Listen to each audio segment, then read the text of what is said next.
Assalamualaikum warahmatullahi wabarakatuh. Perkenalkan, nama saya Fauzia Mustika Sari dari Prodi Agroteknologi Fakultas Pertanian, Universitas Singapura Bangsa, Karawang. Pada kesempatan ini, saya akan menunjukkan PDD UKT-PT bidang pengajaran sebagai salah satu syarat sertifikasi dosen. Kuliah yang saya ampu di Fakultas Pertanian, Universitas Singapura Bangsa Karawang diantaranya adalah Biologi, Teknologi Pengendalian Penyakit Tanaman, dan Mikrobiologi Pertanian.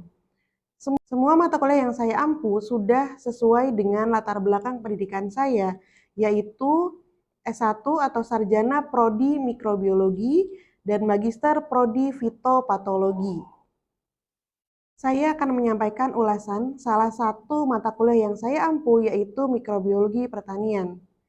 Mata kuliah ini adalah mata kuliah wajib yang harus diambil oleh mahasiswa semester 4 di Prodi Agroteknologi dengan bobot 3 SKS. 2 SKS adalah teori, sedangkan 1 SKS-nya adalah kegiatan praktikum. Mata kuliah ini diselenggarakan dalam 16 kali tatap muka atau 16 kali pertemuan, di mana 14 kalinya adalah teori, sedangkan 2 kali pertemuannya merupakan ujian tengah semester dan ujian akhir semester. Referensi yang digunakan di dalam mata kuliah ini adalah artikel-artikel ilmiah di dalam jurnal yang bereputasi atau menggunakan buku-buku referensi baik terbitan dalam maupun luar negeri. Mata kuliah ini membahas mengenai sejarah dan perkembangan mikrobiologi pertanian. Selain itu juga membahas mengenai klasifikasi dan karakterisasi mikroba baik secara morfologi maupun secara fisiologi. Selain itu, di mikrobiologi pertanian juga dipelajari mengenai daur biogeokimia dan juga nutrisi tanaman. Dalam MK ini juga dibahas peran mikroba dalam dunia pertanian, terutama perannya dalam pertanian berkelanjutan. Kompetensi yang dimiliki oleh mahasiswa setelah mengambil mata kuliah ini adalah mahasiswa memahami secara teoritis maupun secara praktis mengenai dunia mikrobiologi pertanian. Mahasiswa mampu menerapkan ilmu serta prinsip dalam mikrobiologi pertanian. Selanjutnya adalah mahasiswa mampu menyelesaikan masalah di dalam bidang mikrobiologi pertanian berdasarkan informasi dan juga data. Yang terakhir, mahasiswa memiliki pengetahuan faktual mengenai aplikasi dari mikrobioteknologi untuk pertanian berkelanjutan. 3 komponen utama dalam pembelajaran kali ini adalah delivery, interaction, dan assessment. Dalam proses delivery, disampaikan RPS dan juga materi perkuliahan secara langsung di dalam kelas atau melalui LMS Unsika yang disebut sebagai Elvira. Di semua materi sudah disampaikan di dalam LMS tersebut, dan setiap minggu kita mengadakan tatap muka dengan mahasiswa. Penyampaian materi dilakukan dengan cara presentasi yang didukung dengan video pembelajaran, artikel-artikel ilmiah, kuis online, dan juga platform lain yang bisa mendukung efektivitas pembelajaran. Interaksi kolaboratif dengan mahasiswa dilakukan dengan diskusi, dengan tanya jawab, dengan kegiatan kelompok, atau dengan kegiatan yang berbasis proyek. Evaluasi pada mata kuliah ini adalah melalui tugas, kuis, kegiatan praktikum, kegiatan yang berbasis proyek, ujian tengah semester, dan juga ujian akhir semester. Selain itu, ada juga presentasi yang dilakukan oleh mahasiswa untuk menilai seberapa dalam pemahaman mereka terhadap materi yang dibahas. Demikian informasi yang saya sampaikan terkait dengan mata kuliah mikrobiologi pertanian ini. Berikut merupakan cuplikan video dari pembelajaran tatap muka yang dilakukan di kelas. Selamat menyaksikan. Assalamualaikum. Gimana kabarnya semua? Baik, setelah kemarin libur ya, sekarang kita akan masuk ke perkuliahan yang pertama. Oke, ada yang udah tahu nama saya siapa? Siapa? Perkenalkan, nama saya adalah Fauzia Mustikasari. Di semester ini saya akan mengampu MK Mikrobiologi Pertanian. Ada 3 SKS, 2 SKS di kelas dan atau teori, dan 1 SKS-nya adalah kelas praktikum. Oke, nah di pertemuan pertama ini kita akan membahas tentang genetika mikroba. Tetapi sebelum mulai, kita awali dulu dengan membaca apa? Ya, bersama-sama ya. Bismillahirrahmanirrahim. Oke, ada yang tahu apa itu genetika mikroba? Mikroba punya gen ya? Punya nggak? Punya. Manusia punya? Sama nggak kira-kira gen pada mikroba dan pada manusia? Hari ini kita akan bahas sebetulnya secara lebih detail apa sih sebetulnya karakteristik dari genetika mikroba dan apa yang membedakan genetik mikroba dengan genetik pada manusia. Oke, nah pada hari ini tujuan pembelajaran pada hari ini adalah untuk mahasiswa ya mampu membedakan materi genetik prokariot dan eukariot. Dan yang kedua adalah mahasiswa memahami konsep-konsep dan tahap dalam replikasi DNA. Apakah teman-teman masih ingat bedanya prokariot dan eukariot itu apa? Prokariot itu adalah golongan dari organisme yang tidak memiliki membran inti atau membran sel? Membran inti. Sedangkan eukariot adalah yang punya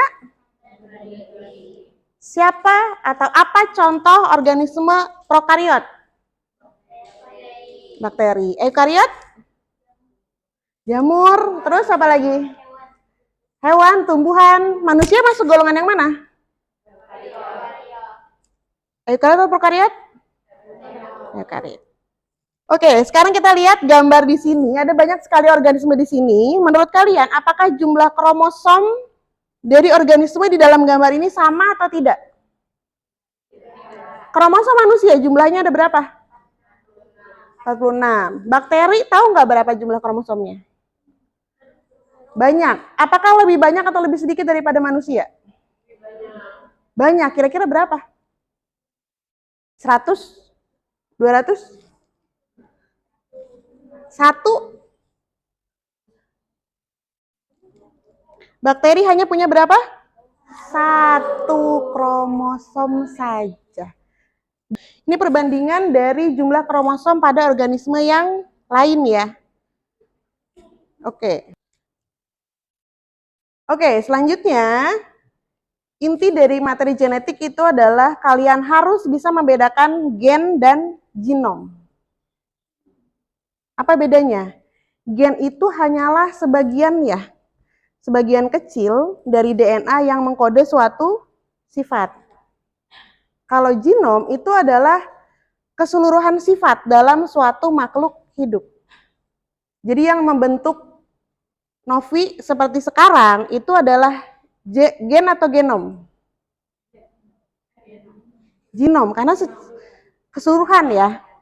Tapi kalau misalkan yang mengatakan bahwa kenapa Novi matanya hitam, itu gen. Bisa membedakan ya antara gen dan genom ya, gitu ya. Nah, ini adalah struktur DNA yang ditemukan oleh orang yang sangat terkenal. Mereka berdua adalah peraih Nobel ya. Namanya adalah James Watson dan Francis Crick. Mereka menemukan bahwa struktur DNA itu adalah double helix. Artinya mereka berpasangan. Nah, sekarang kita akan lebih dalam sebetulnya menjelaskan ya apa sih bedanya materi genetik prokariot dan eukariot. Kromosom manusia. Kalau misalkan ini dibuka, kromosom manusia itu bentuknya seperti tali. Ada ujungnya. Oke, jadi kebanyakan eukariot itu struktur DNA-nya itu adalah linier, seperti tali. Sedangkan pada prokariot itu bentuknya seperti karet. Bulat. Kebayang ya? Atau disebut sebagai sirkular. Oke, yang kedua, karena dia kecil, makanya kenapa Jumlah pasang basanya itu hanya 5 juta saja. Sedangkan pada eukariot bisa sampai 3 miliar pasang basa. Banyak banget ya. Ini baru di manusia. Oke. Nah, tadi sudah kita bahas. Di sini prokariot kromosomnya tidak dilindungi oleh membran inti. Yang ini dilindungi. Oke, selanjutnya adalah kromosomnya di sini tidak memiliki telomer dan sentromer. Masih ingat nggak telomer dan sentromer itu apa? Nih, telomer itu adalah bagian ujung dari kromosom yang biasanya menjaga kestabilan kromosom supaya strukturnya seperti ini. Telomer. Biasa telomer itu tidak mengkode sifat, tapi dia mempertahankan struktur kromosom. Ini disebut sebagai telomer, bagian ujung dari kromosom. Sentromer itu di bagian tengah ini. Biasanya dia digunakan untuk berikatan dengan benang spindle ketika sel akan membelah. Jadi benang spindle itu akan mengikat kromosom ke arah yang berlawanan saat pembelahan sel. Itu tidak dimiliki oleh prokariot tetapi dimiliki oleh eukariot. Bisa membedakan ya? Dan yang terakhir yang paling penting adalah ORI atau origin of replication. Jadi origin of replication itu artinya adalah titik awal terjadinya replikasi DNA. Kalau misalkan pada prokariot itu cuma ada satu titik. Kan tadi kayak karet ya. Di titik di situ aja dia akan memulai replikasi DNA-nya. Tapi kalau misalkan di eukariot kan tadi panjang sekali ya. Ketika dalam kondisi panjang seperti ini, di setiap titik, di tengah-tengahnya itu ada banyak orinya. Kenapa bisa banyak orinya? Biar cepat. Kebayang nggak? 3 miliar, orinya cuma satu. Kapan selesainya? Ya kan? Makanya kenapa ori di sini itu harus banyak dibandingkan dengan yang prokariot. Make sense ya? Oke, sampai sini paham? Oke, sekarang siapa yang mau menjelaskan apa bedanya struktur prokariot dan eukariot di sini? Ada yang tahu bedanya? Struktur apa yang berbeda? Ayo, Umi, coba Umi. Apa Umi? Struktur yang berbeda dari antara kedua gambar ini? Dari membran intinya, kalau prokariot itu dia punya inti dan dilindungi. Punya membran inti yang ini. Kalau yang ini punya nggak? Enggak. Betul nggak yang lain? Tuh. Itu ya, jadi secara struktur itu yang paling mendasar ya. Prokariot dan eukariot. Paham ya? Jadi kita akan bahas tentang DNA. Jadi sebetulnya semua makhluk hidup, materi genetiknya itu adalah dalam bentuk DNA, bukan RNA. Jadi yang membawa sifat itu adalah DNA, bukan RNA. Terus apa peran dari RNA? Dia hanyalah sebagai manajer ya, yang mengikuti perintah dari DNA. Oke, nah ini adalah struktur dari DNA. Betul, tadi dia sifatnya adalah double helix ya, berpasangan antara basa nitrogen dengan basa nitrogen yang lain. Ada dua tipe basa nitrogen, apa saja itu? Purin dan pirimidin. Dan mereka sama-sama tadi adenin akan berpasangan dengan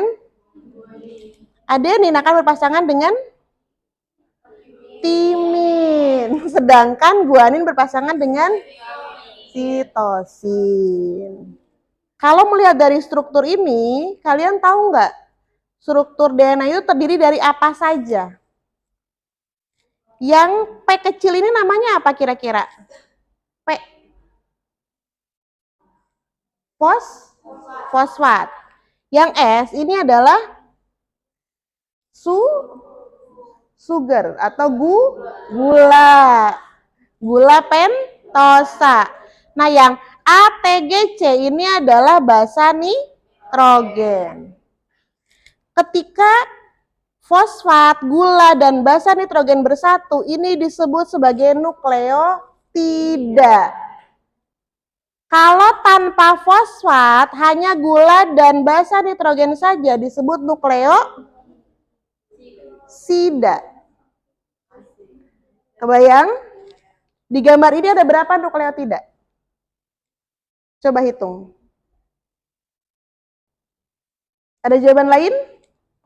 8, 4. Ada jawaban lain di sini, kubu kiri belum ada yang jawab. Berapa kubu kiri? Coba.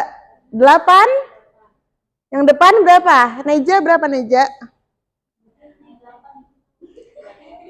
8. Kok kayak nggak yakin gitu ya? Coba. Tadi nukleotida itu fosfat, gula, dan basa nitrogen. Ke bawah ada berapa? Ada 4. Pasangannya ada berapa? 4. Berarti totalnya ada? Betul. Tepuk tangan dong. Itu nembak ya? Enggak. Oke. Sekarang ada yang disebut sebagai hukum Chargaff. Apa itu hukum Chargaff? Hukum Chargaff itu mengambil dari sifat DNA yang berpasangan. Tadi adenin berpasangan dengan siapa? Guanin dengan? Berarti logikanya jumlah adenin akan sama dengan? Guanin akan sama dengan? Misal, saya punya adeninnya 15%. Dia berpasangan dengan siapa? Timin. Berarti timinnya berapa? Oke, berarti guaninnya kira-kira berapa? 35. Dari mana? Sisanya berapa? 70 dibagi? Mantap. Berarti satu lagi C-nya atau S-nya sama dengan 35%. Paham? Coba, kalau saya punya timinnya 20%, C-nya berapa? 30. Betul? Paham? Paham. Oke, sekarang saya tanya, di gambar ini ada berapa nukleotida? 5, 4, 3, 8. 1, 2, 3, 4, 5, 6, 7. Betul ya? Oke. Kenapa selalu ada tanda 5 dan 3? Karena itu diambil dari karbon yang berikatan dengan fosfat. Itu di atom karbon nomor 5. Pasangan dalam arah yang berkebalikan. Jadi bukan gini pasangannya, tapi gini ya. Kebayang ya? Oke. Nah, makanya kenapa selalu muncul 5 berpasangan dengan 3. Ujung 5, ujungnya satu lagi pasti ujung 3. Kebayang ya? Oke. Nah, ini adalah 3 teori ya pada saat itu yang diajukan mengenai bagaimana proses replikasi DNA ini. Menurut kalian, dari yang kalian tahu ya, kira-kira yang betul yang mana? Yang konservatif, semi konservatif atau dispersif? Apa artinya semi konservatif ini? DNA yang baru terdiri dari satu untai lama dan satu untai yang baru. Paham ya? Kebayang kalau dispersif, sesulit apa mereka untuk menyusun ulang gitu. Jadi ini yang digunakan sebagai dasar dari PCR atau replikasi DNA menggunakan mesin buatan. Oke, nah ini adalah replikasi DNA-nya ya. Perhatikan ya, enzim-enzim yang terlibat.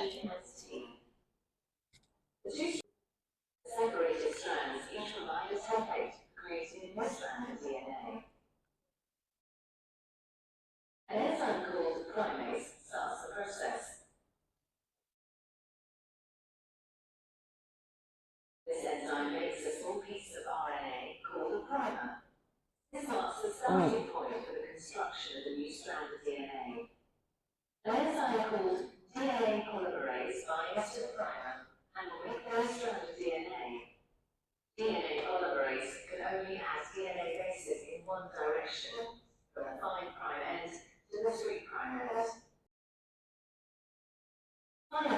DNA ligase sets up the prime acid DNA in both strands before the continuous double strand. Made up of one old conserved strand of DNA and one new one. Nah, ini gambaran singkat dari apa yang kalian lihat tadi ya. Yang terlibat pertama adalah yang namanya helikase. Dia adalah enzim untuk apa, membuka double helix. Di sini ada dua strand ya, ada yang disebut sebagai leading strand dan lagging strand. Jadi kalau leading arah replikasinya searah dengan arah pembukaan double helix. Sedangkan kalau Okazaki fragment itu terbentuk karena apa? Karena arah pembentukan DNA-nya tidak searah dengan arah pembukaan DNA. Makanya kenapa di Okazaki fragment ini banyak sekali dibutuhkan primer. Oke, primer itu DNA atau RNA? Primer itu adalah RNA yang dibentuk oleh enzim yang namanya primase. Oke. Nah, tadi enzim apa yang berperan dalam memperpanjang rantai DNA? DNA polimerase. Berapa? 1 apa 3? 3 ya. DNA polimerase 3. Oke. Setelah itu, siapa yang berperan dalam mengganti primer menjadi DNA? DNA polimerase 1. Tetapi DNA polimerase 1 itu tidak bisa menyambungkan ujung-ujung DNA. Butuh bantuan enzim lain yang disebut sebagai ligase. Ada yang mau ditanyakan? Atau ada yang belum paham terkait dengan replikasi DNA?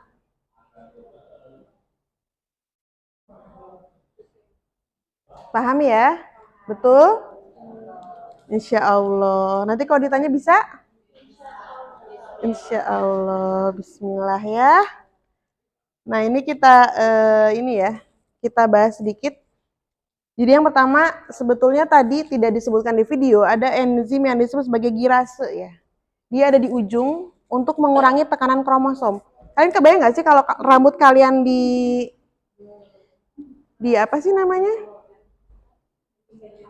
Dikepang, kalau dibukanya maksa, itu kan akan ada tertumpuk di satu titik ya. Nah, fungsi dari girase itu mengurangi tumpukan itu. Dia yang akan muter juga supaya tidak terjadi tekanan kromosom.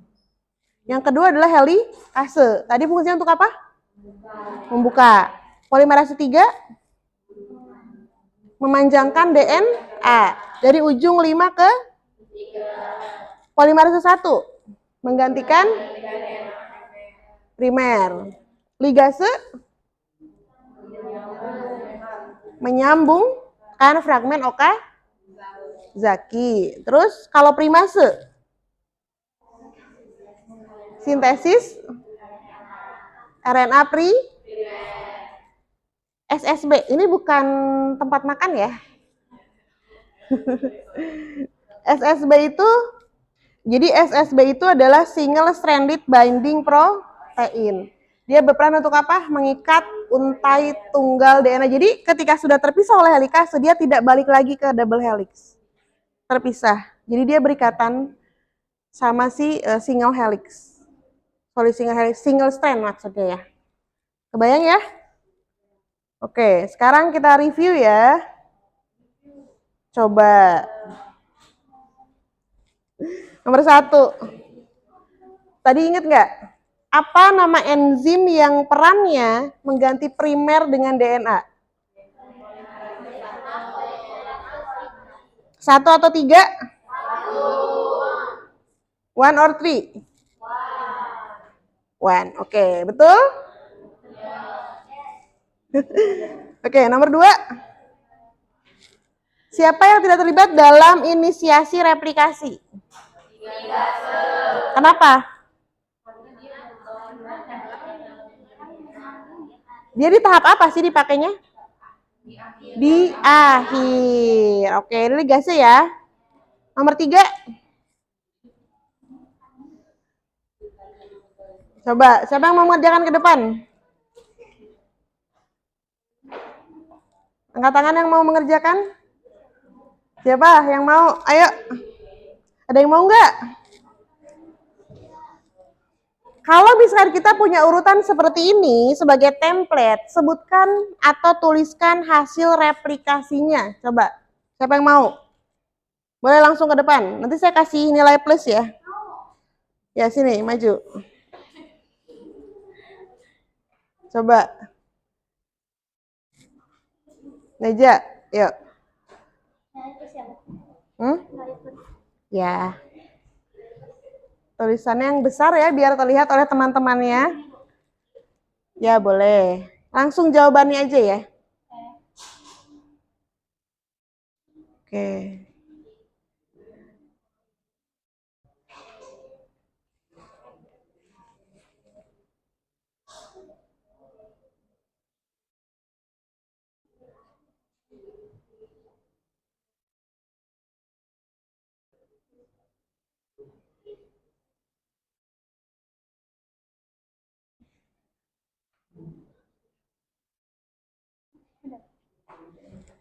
Betul nggak?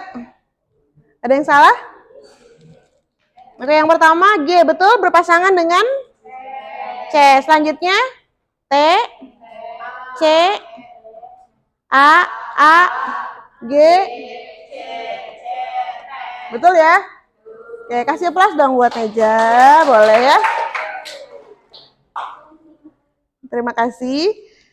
Pertanyaan terakhir, primer dibutuhkan lebih banyak di lagging strand dibandingkan leading strand, betul atau salah? Betul. Kenapa? Coba satu orang, siapa? Kubu kanan. Boleh, Novi. Gimana Novi?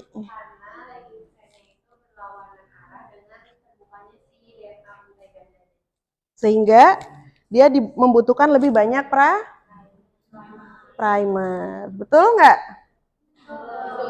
Tepuk tangan lagi dong, biar adil. Oke. Cukup pertemuan kita hari ini bukan hanya ya, membahas tentang replikasi DNA dan karakteristik dari materi genetik mikroba. Minggu depan kita akan membahas tentang central dogma of molecular biology, bagaimana sebetulnya dari DNA itu akan diturunkan menjadi protein. Ini yang disebut sebagai genetic information flow. Gimana sih dari DNA kita bisa menjadi sifat kita yang sekarang? Gimana munculnya? Tadi kan dia sebagai direktur ya, yang membawa sifat, menyuruh-nyuruh RNA untuk melakukan apa yang dia inginkan. Nanti besok, minggu depan akan kita bahas, materinya sudah diunggah di LMS ya. Silakan dibuka LMS-nya, sudah punya akun Elvira kan? Sudah. Nanti silakan dibuka, nanti di situ juga ada, di bagian akhir ada tugas, silakan dibaca dan dikerjakan tugasnya. Oke? Ada pertanyaan untuk hari ini? Cukup. Oke, sampai ketemu minggu depan. Kalau begitu, oh ya kita belum absen ya? Mohon maaf saya lupa tadi di awal ya. Absen dulu ya. Apakah di kelas ini hadir semua?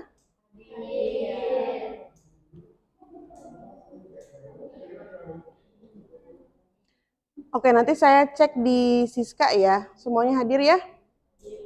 Oke, terima kasih semuanya. Sampai ketemu minggu depan. Jangan lupa di-review dan dikerjakan tugas dari saya hari ini. Saya tutup. Wassalamualaikum warahmatullahi wabarakatuh.